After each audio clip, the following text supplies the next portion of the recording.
안녕하세요. 이번 한 학기 동안 파생상품 공부를 같이 하게 될 최성섭 교수인데요. 이 관련 PPT 자료가 여러분 그 학교제 홈페이지입니다.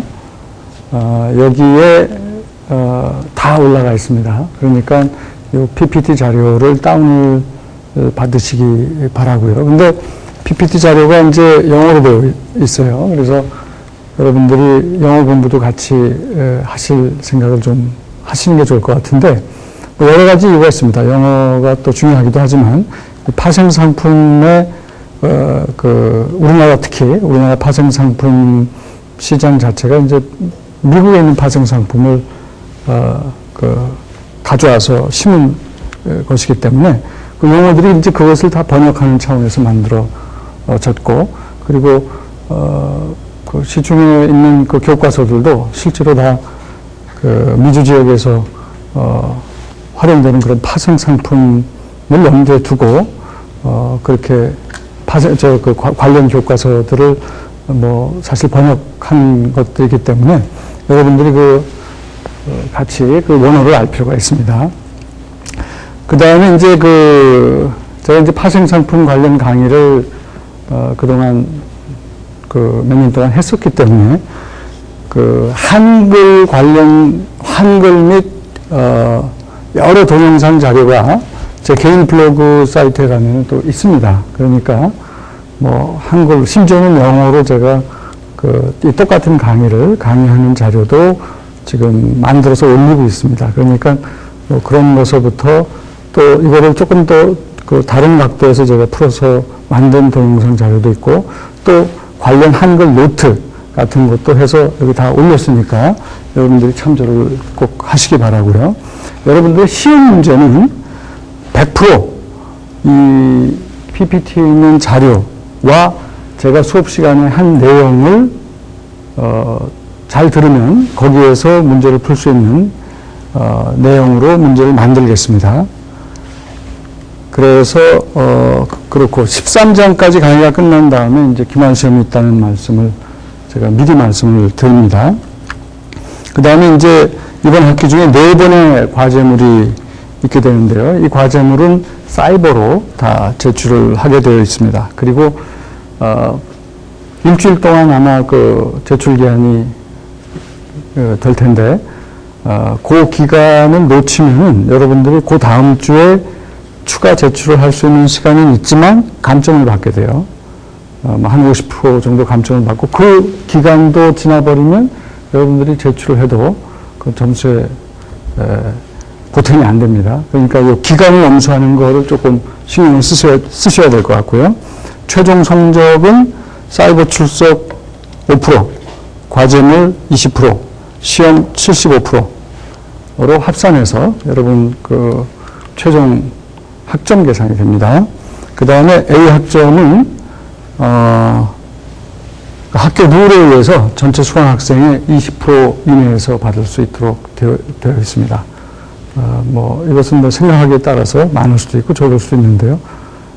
통상 이제 25%를 제가 드리게 됩니다. 그러니까 여러분들이 25% 이내에 들면은 수업을 글쎄 그때 진행되는 수업을 잘 이해를 하면은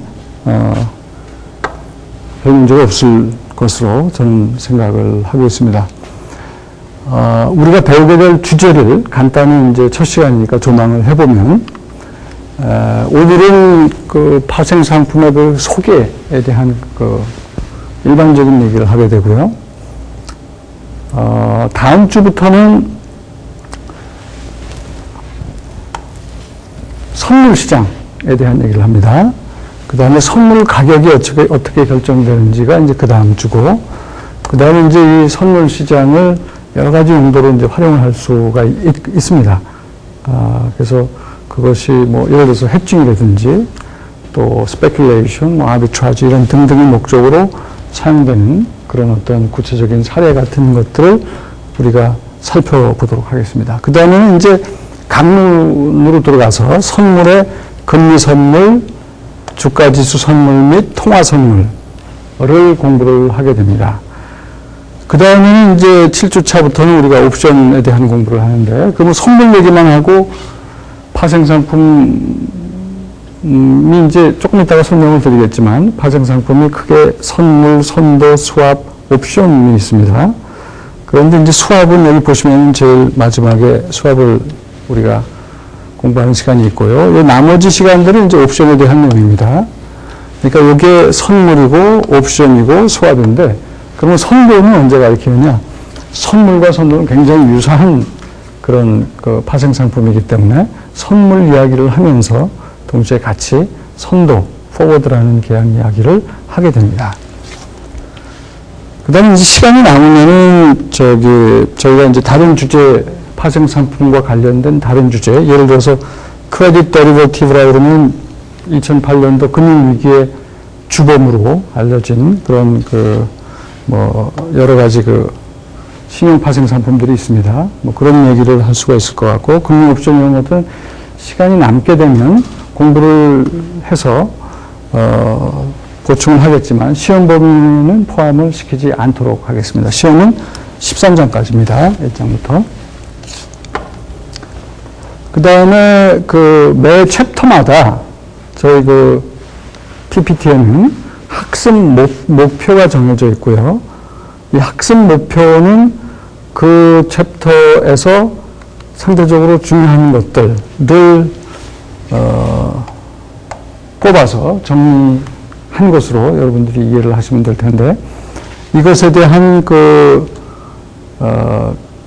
제대로 이 내용들을 이해했는지를 강의가 다 끝난 다음에 질의응답의 형식으로 여러분들이 확인하는 그런 자료들이 또 뒤에 보충이 되어 있습니다. 이거는 매 챕터마다 여러분들 처음에 학습 목표를 염두에 두고 공부를 하시고 제대로 이 내용들을 이해했는지를 뒤에서 이제 PPT에 확인하는 그런 질의응답의 형태로 확인하는 그런 그 자료들이 포함이 되어 있다는 말씀을 제가 드리겠습니다.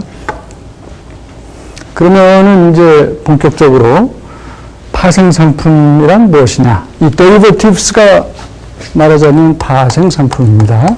이게 파생상품인데, 파생상품이란 무엇이냐?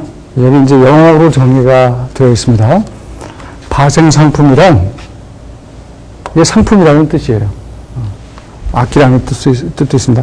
그 상품의 가치가 다른 보다 basic underlying variable, 보다 근본적인 다른 기초 변수의 가치에 의존하는 그 파생 상품의 가치가 자기 혼자 존재할 수가 없어요.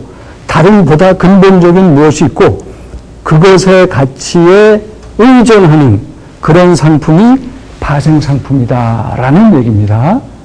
그래서 이 말을 조금 더 여러분들이 이해하기 쉽게,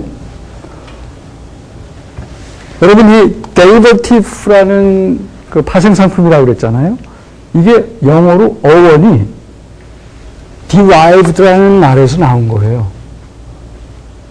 derived가 뭐죠? 연유되다 그런 뜻이잖아요. 그러니까 예를 들어서 A는 B에서 연유되다 했을 때 derived에서 파생 상품이 나왔단 말이에요. 이거를 기억하면 여러분들이 좀 기억하기가 쉬울 것 같아서 제가 말씀드리는 겁니다. 이때 A가 바로 파생 상품이에요. A는 혼자 존재할 수가 없어요. A는 B에서 연유된 것입니다.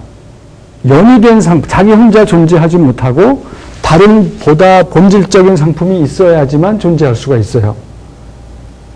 그 본질적인 상품에 기대어서 그것에서 파생되어서 나온 상품이 바로 파생 상품이 되는 것입니다. 이럴 때 보다 본질적인 상품 B를 우리가 영어로는 underlying asset이라고 얘기를 하고요. 이거를 우리가 우리나라 말로는 기초자산이다라고 번역을 합니다.